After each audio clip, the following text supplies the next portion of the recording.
Assalamualaikum dan salam sejahtera. Kami dari Kumpulan 3 ingin membentangkan tajuk materialisme dan berikut merupakan senarai ahli Kumpulan 3. Isma itu sendiri ialah gabungan dua perkataan daripada material dan isma. Material ialah sesuatu benda yang dapat kita pegang, lihat dan ianya dapat mengisi ruang.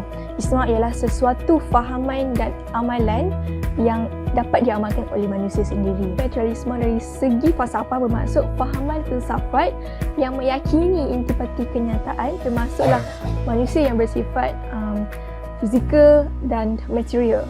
Ciri-ciri yang dapat kita lihat pada materialisme, mereka percaya bahawa benda yang wujud itu hanyalah wujud sebagai material, dan mereka ini tidak meyakini alam gaib, dan sebab itu untuk mencapai sesuatu ilmu hanyalah dengan melalui panca indera, dan mereka menolak agama dan menggantikannya dengan ilmu untuk menetapkan sesuatu hukum. Mereka juga menjadikan kecondongan tabiat manusia ini sebagai akhlak yang utama.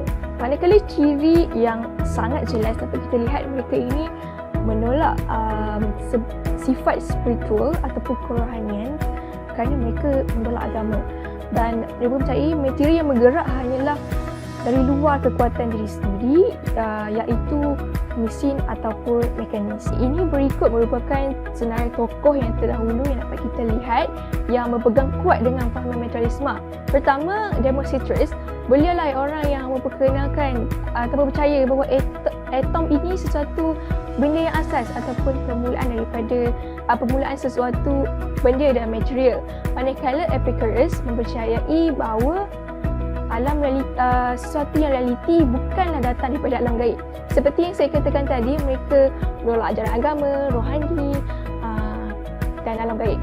Okey, untuk Thales, beliau percaya bahawa unsur ataupun asal sesuatu benda itu datangnya daripada air. Untuk lebih mudah memahami konsep materialisme yang dapat kita adaptasi dengan zaman sekarang, ialah orang yang terlalu mengejar kebendaan ataupun demi kepentingan diri, terutama dekat zaman moden sekarang. Dan contoh amalan yang dapat kita lihat dalam kalangan orang Malaysia, iaitu selalunya orang yang materialisme ini mempunyai hutang yang keliling semata-mata untuk dapat mewah, banyak duit, kerana mereka sangatlah bertuhankan duit, dan mereka mempercayai bahawa duitlah dapat menjadi segala-galanya. Dan seterusnya, orang yang begini mereka akan memandang serong, mendiskriminasikan orang-orang yang miskin, kerana orang yang miskin tidak berkemampuan dan tidak mempunyai duit. Mereka selalunya berbelanja di tempat-tempat yang eksklusif, memberi barang-barang berjenama, Gucci, Prada, dengan niat untuk menampakkan mereka ini megah ataupun mereka lah yang paling tinggi pangkatnya daripada dalam kalangan rakyat Malaysia lah. Dan mereka ini selalunya berkawan dengan kelompok-kelompok yang mempunyai sama taraf. Mereka mencari latar belakang yang mewah, keluarga yang kaya. Selalunya mereka ini kuranglah untuk berinteraksi atau berkawan dengan golongan yang kurang kemampuan daripada mereka, dan mereka selalu berbelanja banyak, padahal hak untuk berbelanja itu adalah sama rata untuk setiap orang.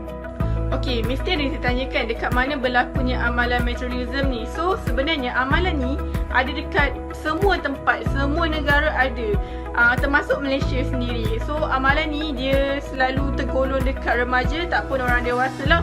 Sebab teknik umur diorang tengah meningkat naik, dan dia nak orang pandang dia ada segala-galanya, dia nak orang kawan dengan dia macam tu.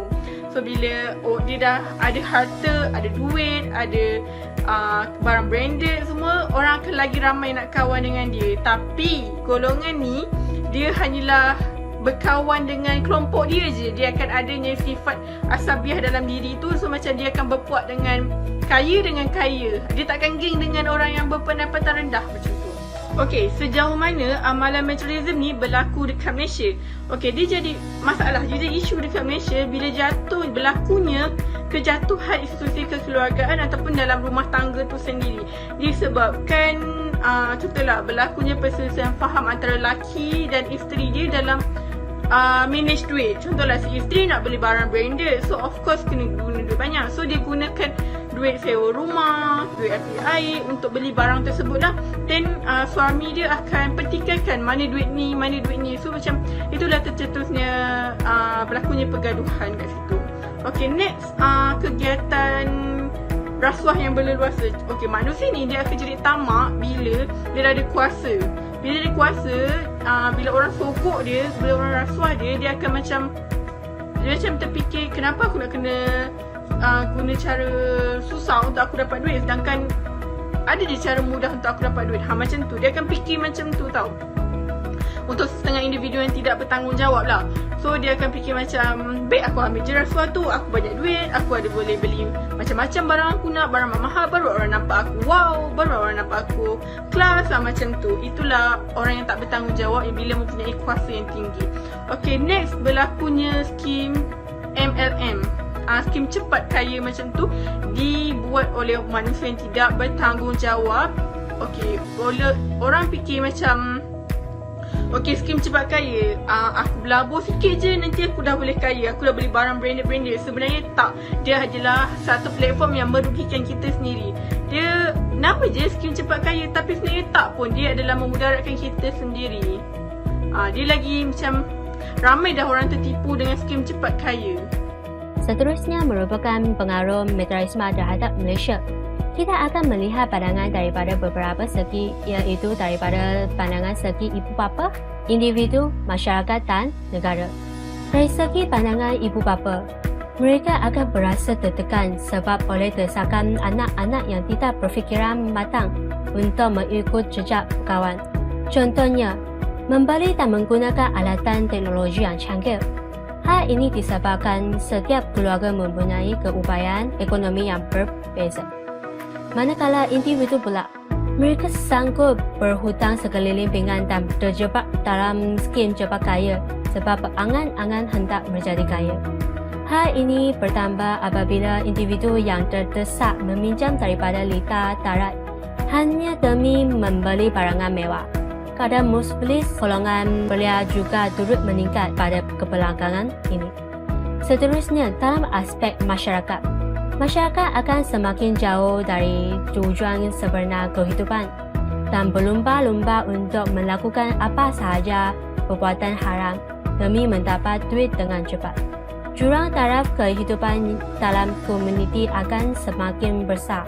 Golongan yang kaya akan terus sombong dan yang miskin akan terus dijemur dan dihina.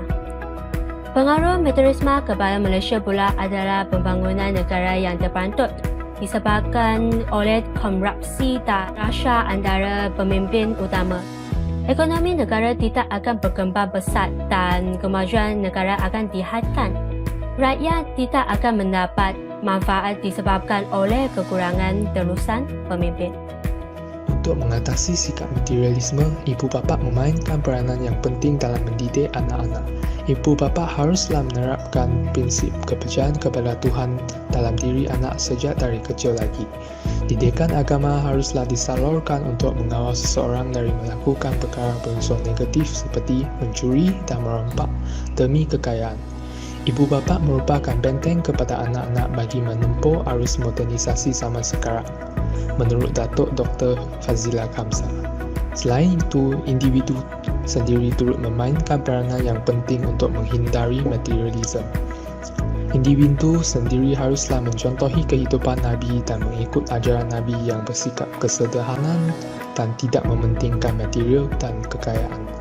Baginda tidak sombong dan sentiasa bersyukur dalam kehidupan dengan apa yang baginda ada.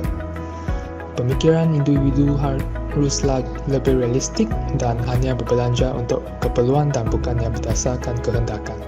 Ukurlah baju di badan sendiri dan jangan terlalu membandingkan kekayaan sendiri dengan orang lain. Berbelanja mengikut kemampuan sendiri dan hindari sikap materialisme.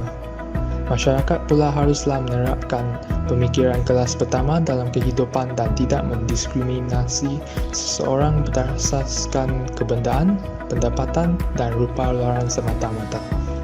Sikap saling menghormati semua lapisan masyarakat tanpa menilai kedudukan haruslah diamalkan untuk mengatasi sikap materialisme.